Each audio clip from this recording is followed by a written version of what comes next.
মোদি কি আমাদের চাকরি দিবে? মোদি কি আমাদের চাকরি দিবে? হ্যাঁ, মোদি আমাদের চাকরি দিবে কি? ছেলের পড়াশোনা ফিউচার ডিপেন্ড করছে গরুর উপরই। ছেলের আমার কান্নার অবস্থা, মা আমার পড়াশোনা বন্ধ গেলে আমি কি করব?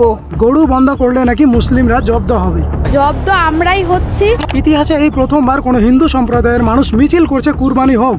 হিন্দুদের এইভাবে বাঁচানো যায় না দাদা ভাই। কুরবানির কথা চলছিল, সেই কথা চালু করে কুরবানি যেন বন্ধ না হয়। কুরবানির নিয়ম বন্ধ করেছে, মানছি না, মানব না। মানছি না। রাজ্য সরকার কুরবানির নিয়ম বন্ধ করেছে, মানছি না, মানব না। বর্তমান ফেসবুকে ঢুকলে আপনি ধরতেই পারবেন না ফেসবুকে আছেন নাকি কোনো গোয়াল ঘড়ি। চারপাশ থেকে শুধু গোবরের গন্ধ। মাঝে মাঝে নিজেকে গরুর হকার মনে হচ্ছে। নতুন সরকার, নতুন আইন, পাল্টানো চাই বিজেপি তাই। নিজেরা খেটে খাবো কি আর গরুকে খাবো কি? আমাদের গরু কুরবানি করতে দিক, আর না হলে এই লোক মরে যাবে, সরকারের দায় নিতে হবে। গরু নিয়ে নবান্নে পৌঁছে যাবেন, সকলে আমাদের চলবে না, আমরা কি করে খাবো? আমাদের তো ব্যবসায়ী এইটা। সব থেকে মজার বিষয়, মুসলিমরা এবার গো হত্যার বিরুদ্ধে নেমে পড়েছেন। শেষে বিষয়টা গিয়ে এমন দাঁড়িয়েছে, হিন্দুরা বলছে গরু বাঁচাও, মুসলিমরা বলছে হ্যাঁ ভাই আমরাও বাঁচাচ্ছি। গরু, হাঁস, মুরগি, ছাগল সব বন্ধ করুন। মুসলিম সমাজ এটাও বলে দিয়েছে গরুকে জাতীয় পশু হিসেবে ঘোষণা করা উচিত। যেহেতু ধর্মের বিষয়, একটা আস্থার বিষয়, তাহলে গো হত্যা পুরোপুরি নিষিদ্ধ করা উচিত। যদি কেউ গো হত্যা করতে চায় তাহলে তার যাবজ্জীবন কারাদণ্ড হওয়া উচিত। বিভিন্ন নিউজ আর্টিকেল অনুযায়ী ভারত গোমাংস রপ্তানিতে বিশ্বের অন্যতম একটা দেশ। বন্ধই যদি করতে হয় তাহলে সেখানেও করুন। রাস্তাঘাটে গোমাতা খাবার না পেয়ে প্লাস্টিক এবং নোংরা খায়, তার ব্যবস্থা সরকারকে করতে হবে। শুধু সোশ্যাল মিডিয়ায় নিজেকে গোমাতা সন্তান হিসেবে দাবি করলেই হবে না, তার দায়িত্বও নিতে হবে।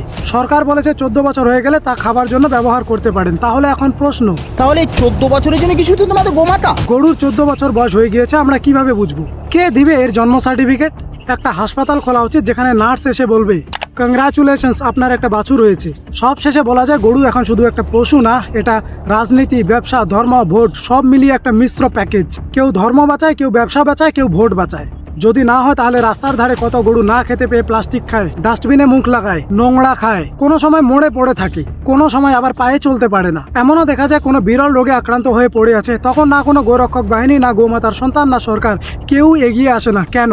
যদি কেউ এগিয়ে আসে তাহলে কোনো এনজিও থেকে অ্যানিম্যাল রেস্কিউ টিম, সেটাও খুবই কম, তবে হাজারটা ফোন করার পরে আসে। সব শেষে বলি, পশ্চিমবঙ্গ সরকার যে সিদ্ধান্ত নিয়েছে, যে আইন কার্যকর করেছে, তা আমি ব্যক্তিগতভাবে সম্মান করি এবং সমর্থন জানাই। মুসলিম সমাজের প্রায় প্রত্যেক মানুষই এই বিষয়ে শান্তিপূর্ণ সহাবস্থান ও পারস্পরিক সম্মানের পক্ষে আছে। ধর্মীয় ও আবেগের বিষয়গুলি নিয়ে অযথা বিভাজন না বাড়িয়ে এখন আমাদের উচিত রাজ্যের বাকি সমস্যাগুলি নিয়ে কথা বলা। বেকারত্ব, শিক্ষা, স্বাস্থ্য ব্যবস্থা, দুর্নীতি, কৃষক এবং সাধারণ মানুষের জীবনযাত্রার মান নিয়ে আলোচনা করা। কারণ শেষ পর্যন্ত মানুষ চায় শান্তি, উন্নয়ন, নিরাপত্তা এবং কাজ।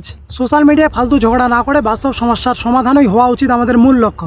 এই বিষয় নিয়ে আপনাদের মতামত অবশ্যই জানাবেন এবং ভিডিওটি ভালো লাগলে একটা সাবস্ক্রাইব করে দিয়ে পাশে থাকবেন। দেখা হচ্ছে পরবর্তী ভিডিওতে। কারণ আমি মার্কেটে অনেক টাকা ঋণী, পুরো ঋণী জর্জরিত হয়ে আছি। আমাদের যে ক্ষতিটা করছে এই সরকারই করলো। আমরা এই সরকারের কাছে বারবার অনুরোধ করছি, আপনি এইভাবে আমাদের পেটে লাথি মারবেন না।